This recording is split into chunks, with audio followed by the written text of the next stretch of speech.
अगर जाहिलो जहां से आए हो वहां कोई कुतुब मीनार नाम की कोई चीज तो बताओ। तुम्हें खजूर तोड़ने के लिए उनकी भीड़ से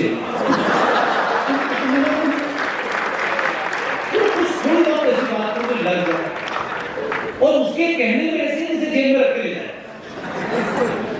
ये सारे के सारे ऐसी ऐसी क्या बोलूं, मतलब कोई शब्द ही नहीं।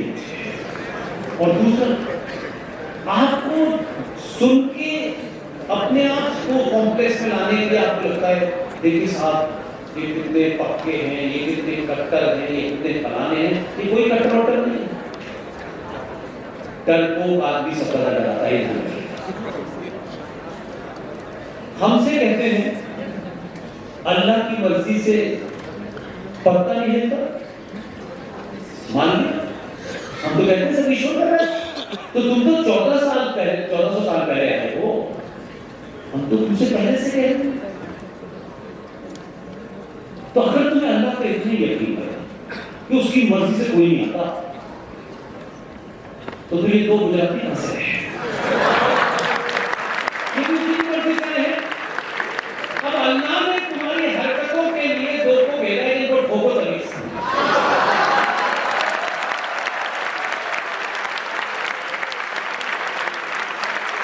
क्योंकि कुरान मजीद में एक जगह ये कहा गया है, मैं कुरान के अलावा कुछ और नहीं करता। कुरान मजीद में एक जगह ये फरमाया गया है, वो अल्लाह अपने बंदों से, उसके फॉलोअर हैं, उससे वो फरमाते हैं कि मैं तुम्हें जमीन पर भेज रहा हूं,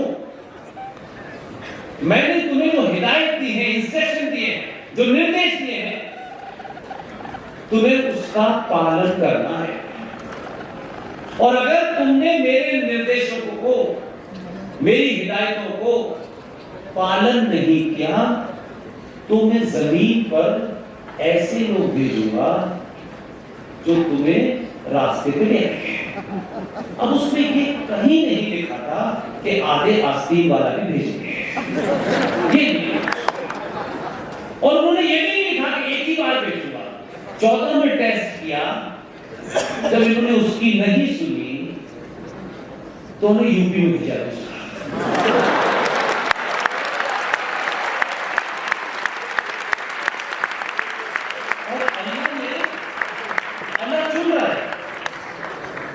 अल्लाह चुन रहा है।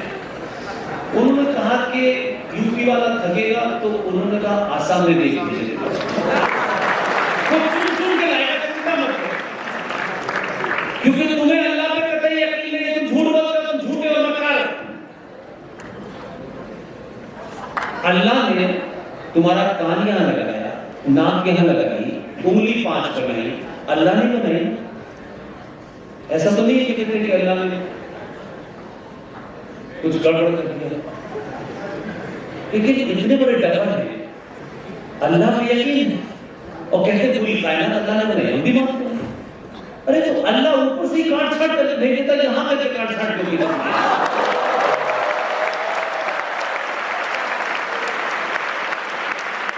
तो तुमको अल्लाह का सवाल उठाया गया, उसको तुम्हें बना के भेजा। अगर ना किया गया तो वही कर देगा। यहां पे आकर तुमने हिंदू की कैसी का, तुम मुसलमान हो गए, कैसे हो गया?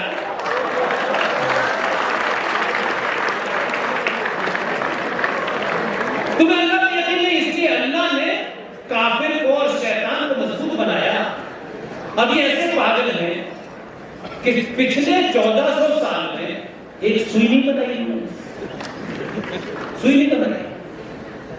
लेकिन जिसे शैतान कहते हैं, जिसे काफिर कहते हैं, उस इजराइल की बंदूक से शैतान को समाप्त करें।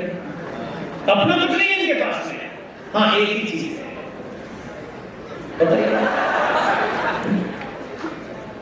जब मुसलमान हज करने काबा जाते हैं तो हम सफेद रंग का कपड़ा ले जाते हैं। अगर आप में से कोई भी महाकाल गया हो, जहां जहां शिवलिंग है, वहां का नियम है कि जो वस्त्र आप सिले हुए पहनते हैं वो नहीं पहन के जाना होता। और केसरी रंग का वस्त्र या सफेद रंग का वस्त्र या आपकी चॉइस है, क्योंकि रंग अल्लाह ने नहीं बनाए हैं। आप पहन के महाकाल के दर्शन करते हैं बिना सलाह का। लेकिन हमको देखा चोरों ने, और सफेद रंग का कपड़ा पहन के हज करने जाते हैं, और वहां ऐसे जैसे आप महाकाल में जाते हैं उसी अंदाज में। अभी भी किसी को पता नहीं है काबा में कौन है, अभी तो ज्ञान में पता किया है, वहां भी जाएंगे।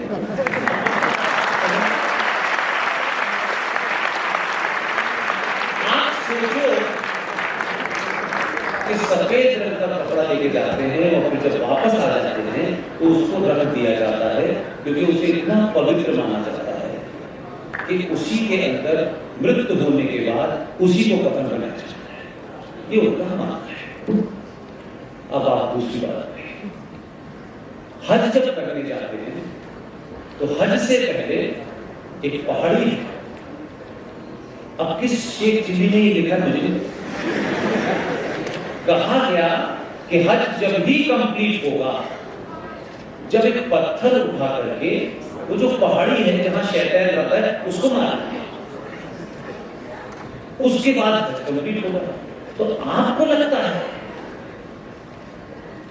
कि इसका कोई ड्राइव आता कहां से है? जो कश्मीर में मुसलमान पत्थर चलाते थे वो शैतान को मारते थे।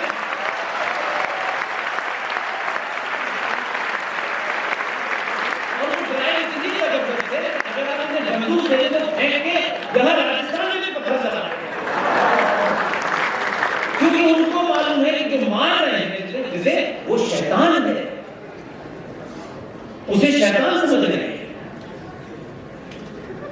वो तो अभी विष्णु शंकर जैन का भला हो, वो अड़ गया, बड़े ठेकेदार नाराज हैं हमसे।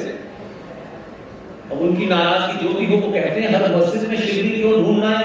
हम कह रहे हैं हर मस्जिद में ही ढूंढना है, क्योंकि जब तक यथार्थ वो तमाम सारी चीजें इस धरती के अंदर हैं, तब तक सनातन सभ्यता का उदय नहीं होगा। क्योंकि ये मंदिर मात्र नहीं है कि मंदिरों को खाली कराया जा रहा है, ये हमारा मंदिर है, तुम्हारा मंदिर नहीं। वो तमाम सारे मंदिर जो कांग्रेस पार्टी के दबाव में, एक इटालियन महिला के दबाव में, उस समय के प्रधानमंत्री ने एक कानून बनाया और हमारे एक गेरुए वस्त्रधारी उस वक्त भी थे, गिनती में विरोध नहीं हुआ, और उस कानून को कहते हैं प्लेसेस ऑफ वर्शिप एक्ट 1991। 42,000 मंदिर जो हमारी आस्था के केंद्र तो हो सकते हैं, जो शुद्ध साइंस पे बने थे। घंटा कहां लगना है, कितने मीटर ऊपर होना है, उस घंटे के बजने से कौन सी तरंगें निकलेंगी और उससे कैसे वो पूरा वातावरण उन तरंगों से क्लीन हो जाएगा, शुद्ध साइंस। मंदिर हमारी आस्था का साथ वैसे ही जोड़ा जैसे मां ने बच्चे से कहा दूध पी लो भगवान, क्योंकि साइंस को कन्वे करना बड़ा मुश्किल होता है। साइंटिफिक बात करने के लिए दूसरे वाले को भी साइंस जानना जरूरी होती है। इसलिए जो मंदिर है वो शुद्ध रूप से आपके साइंस के केंद्र हैं। ये बात अलग है कि आपके अंदर गिरावट आई, आपके अंदर लालच आया, तो आपने चांदनिया को भी मंदिर में बिठा दिया। इसे भी पूछो, गली गली, मोहल्ले मोहल्ले, सड़क सड़क पे मंदिर बन रहे हैं। मंदिरों को बचाना और मंदिरों की रक्षा करना, मंदिरों की सुरक्षा करना इस स्टेट का काम नहीं है, ये समाज का काम है। आप इतने दीनहीन हो चुके हैं कि आपको अंदाजा नहीं है कि आपके अनाधिकार के मंदिरों के ऊपर सरकार का नियंत्रण है, सरकार की पुलिस, सरकार के डीएम के नियंत्रण में मंदिर है। आप इसको सुनना नहीं चाहते, इसलिए आपके मंदिरों पे हर साल 2 ही मिसालें देता हूं। देवस्थानम बोर्ड तिरुपति 1300-1300 करोड़ रुपए दान जो आता है उस सरकार के पास जाता है। वैष्णो देवी 530 करोड़ रुपया सालाना चढ़ावे का आता है वो सरकार ले जाती है। आपके मंदिरों का नियंत्रण सरकार के पास है। कोई नहीं बोलता सेकुलर इंडिया के अंदर कि भारत के सनातनी की क्या गलती है कि सरकार ने उसके मंदिरों का नियंत्रण कर लिया है। न आपके गुरुद्वारों पे है, न चर्चों पे है, न मजारों पे है, न वहां चढ़ने वाले पैसा सरकार लेती है, हमारा पैसा भी लेती है, उनका नियंत्रण भी उनके पास है। और आपको इसलिए बताने जा रहा हूं कि एक मंदिर है आपके यहां, उसका नाम है नाथ द्वारा है, लेकिन मैं तो गया नहीं, लेकिन मुझे चीजें मिलती है। इसलिए उन लोगों को जरूर पहचानिए जो आपका युद्ध लड़ रहे हैं। आप कुछ नहीं कर सकते, कोई जरूरी नहीं है कि सब लोगों के पास करोड़ रुपए है। आप जब ऐसे योद्धाओं के लिए खड़े होकर ताली बजाते हैं, उनकी पीठ पीछे तारीफ भी करते हैं, उसी से उनके अंदर ताकत आ जाती है। आपके राजस्थान की एक बेटी, मैं नाम इससे नहीं लूंगा कि आपको लगेगा कि मैं किसी का फेवर कर रहा हूं। एक बेटी राजस्थान में जो इस समय विधानसभा में एमएलए है, एकदम पढ़े लिखे संपन्न परिवार की बेटी है। उनको मुझे जानती हैं, उनकी मां मुझे जानती थी, उनका देहांत हो गया और उनकी बेटी विधानसभा में है, उनकी मां लोकसभा में थी। मैंने उनसे कहा कि मेरा छोटा सा काम करिए, क्योंकि बहुत सारे जो डॉक्यूमेंट बाहर आते हैं उसमें फ्लॉ रहते हैं, उसमें थोड़ी टेम्परिंग हो सकती है। तब मैंने उनसे कहा कि ये जो मंदिर नाथद्वारा के बारे में मैंने सुना, मैं कभी गया नहीं, इसमें लिखित जवाब सरकार से पूछिए और मुझे सिर्फ उस जवाब के बारे में बता दीजिएगा। मैं कहीं आपका नाम नहीं लूंगा, क्योंकि सवाल ये ना हो जाए कि विधानसभा में लोग सोच लेंगे कि कहां मिले। नाथ द्वारा मंदिर के बारे में यह पूछा गया कि इस मंदिर पे सालाना चढ़ावा कितना आता है। विधानसभा में पूछे हुए सवाल और सरकार का जवाब को अगर गलत है तो जेल